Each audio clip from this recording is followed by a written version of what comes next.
السلام عليكم ورحمة الله وبركاته. warkaygan waa degdeg. waxaan rabaa warkaygii inuu gaaro dowladda Soomaaliya sida ugu dhaqso badan. waa express. waxaan rabaa warkaygii inuu gaaro ummadda Soomaaliyeed meel walba ay joogto. waxaan rabaa warkaygii inuu gaaro siyaasiyiinta, culamaa u diinka, ganacsatada, indheergaradka, inta cuqaal ah runtii baaqi dowladda Kenya ay ku eriday safiirkeenii Soomaaliya u joogay dalka Kenya. talaabadaas la ajligeed ayaan u soo hadlayaa dowladda Soomaaliya inaysan furka tuurin, inaysan caroonin, inay hadalo ama talaabo ka adag midda Kenya inaysan qaadin.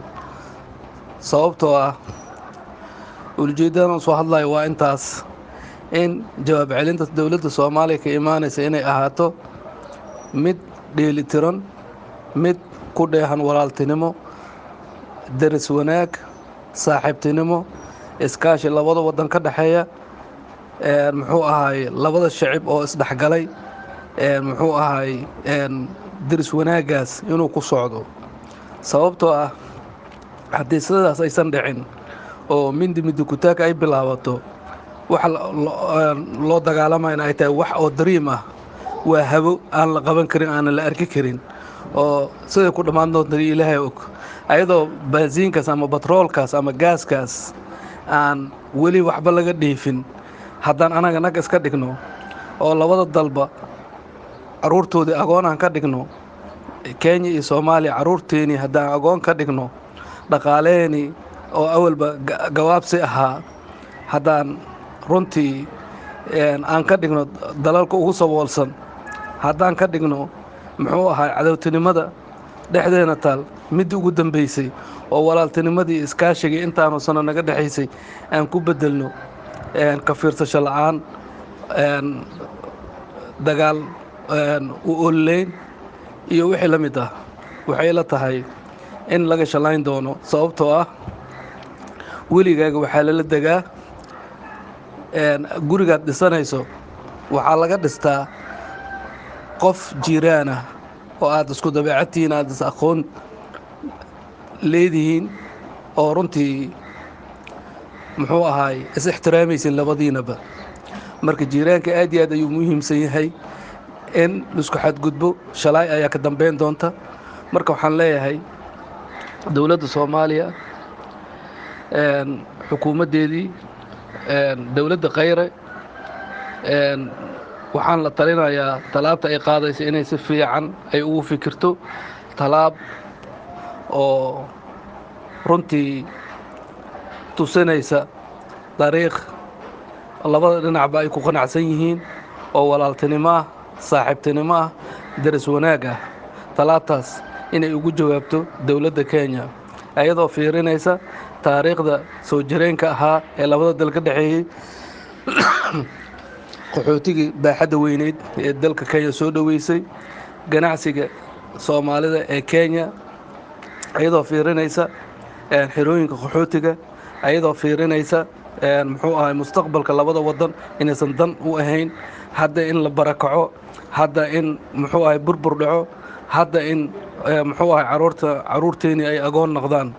marka waxaan soo jeedin lahaa runtii Soomaali ahaan, haddaan Soomaali aan nahay, dowlad ahaan 27 sannadood, United Nationkii waddamada runtii aan saaxiib nahay ee reer Yurub waxay dhahaan waa waddamo oo feelgarooway, dhaqaalahoodana feelgarooway. saasoo tahayna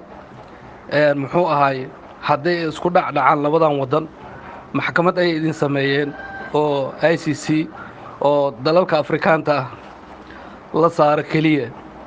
maxkamaddaas ayaad aadi doontaan, waxaana gar heli doona ciddii ayaga ay doonaan, maana sida ciddii cadaalad leh ma aha, ciddii ayaga ay doonaan ayaa gar heli doona. marka intays arrinta ay meeshaas aysan gaarin, waxaan dhihi lahaa safiir la eriyey wax weyn ma aha, arrintan in si hoosaad ah lagu dhameeyo.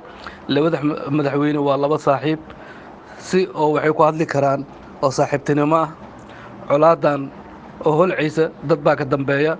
batroolka hadda la sheegayana runtii waa too early in la dhaqaajo ama shirkaas la tago ama shirkaas looga hadlo, sababtoo ah soomaali management ahaan maarayn ahaan aad baan u hooseynaa. maaraynta dhinaca agricultureka iyo life stock iyo muxuu ahaay iyo serviceski iyo muxuu ahaay maxaa la dhahaa fishinki iyo waxyaabahaas horta aan kasoo dhammaano. dhaqaale inta nagu filan ilaahay uguna siiyey.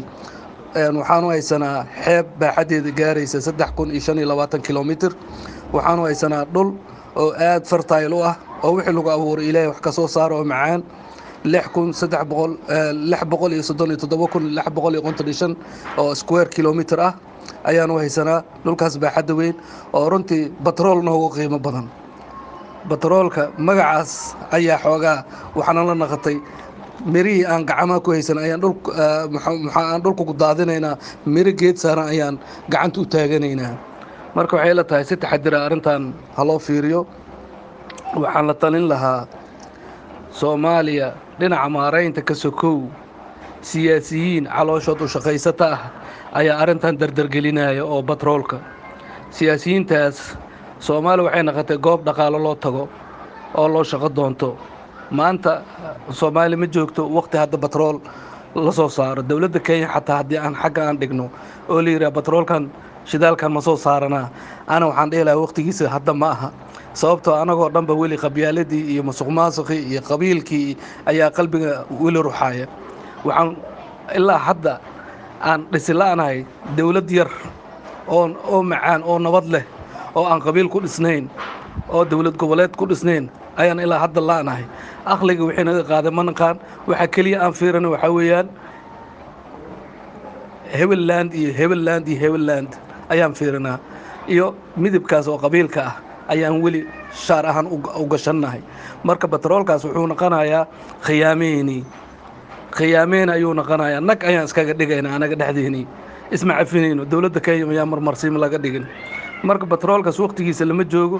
horta dhaqaalaha hadda aanu haysano oo xoolaha iyo beeraha iyo badda aan ka soo dhammaano, maarayn fiican haddaan waxaas u soo helno, amnigii aan geed ku soo xirno oo dalkii oo soomaaliya la dhihi jiray awoodda badnayd markaanu noqono, kadib aan batroolka u soo laabano.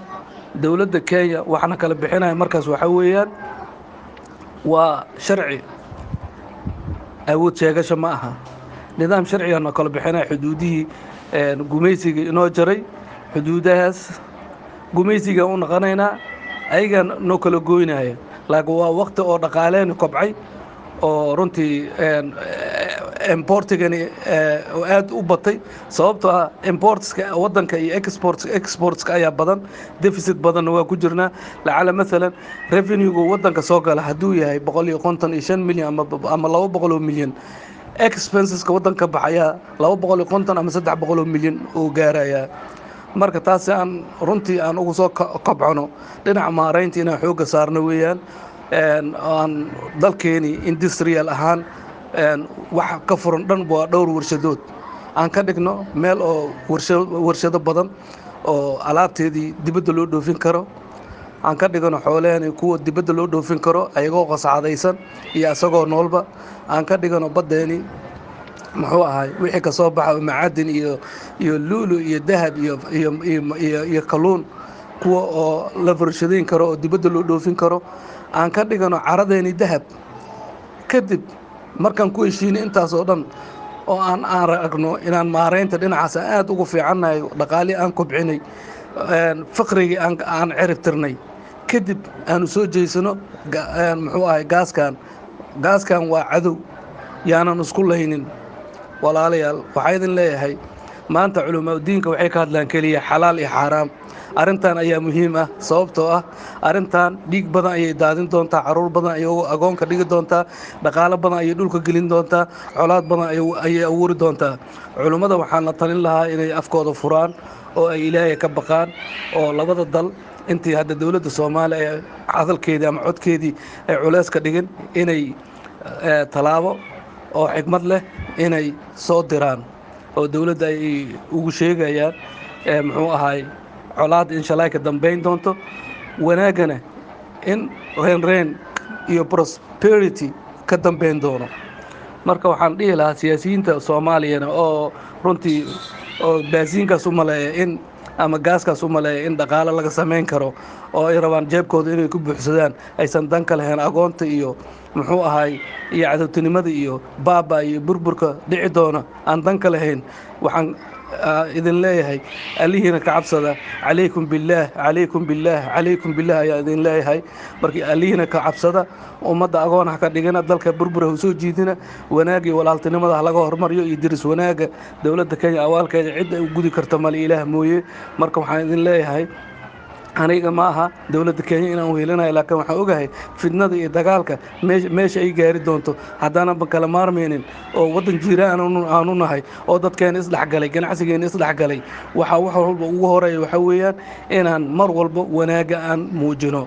dowladda Soomaaliya haddaanu nahay annaga ayaa burburkeeni aad hadda u badan. nabadgelyo fiican ma haysano, dhaqaale fiican ma haysano, management fiican ma haysano, muxuu ahaay siyaasiyiin maanta oo alla ka cabsanayo ummadda u turaya ma haysano. daraad markaan Soomaaliya jiray faqriga dhulka yaalay, dadka masaakiintaana aad u sii burbureen, dadkii taajiriintaana aad u sii taajireen. waa arin diinteena lid ku ah, ilaaha laga boqo. intaas ayaan ku soo koobayaa. asalaamu calaykum waraxmatullaahi wabarakaatu. codkayga waxaan rajaynayaa inuu miro dhali doono oo ka talin doono wanaag u dhexeeya labada wadan. asalaamu calaykum waraxmatullaahi wabarakaatu. waa walaalkiina Aaroone. asalaamu calaykum waraxmatullaahi wabarakaatu.